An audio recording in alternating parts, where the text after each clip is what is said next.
అందరికి కూడా నమస్కారాలు. నేను ఒక 10 రోజుల నుంచి ఏలూరు పార్లమెంట్లో తిరుగుతున్నాను.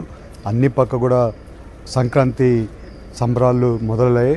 గవర్నమెంట్ తరపున కూడా సంక్రాంతి సంబరాలు చేస్తున్నారు. అలాగే ఏ కాన్స్టిట్యున్సీలో ఆ కాన్స్టిట్యున్సీలో సంక్రాంతి సంబరాలు చేస్తున్నారు.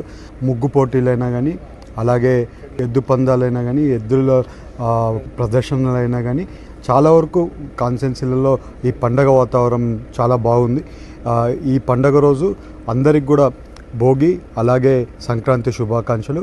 ఏలూరు ప్రజలకి అలాగే రాష్ట్ర ప్రజలందరికీ కూడా సంక్రాంతి శుభాకాంక్షలు.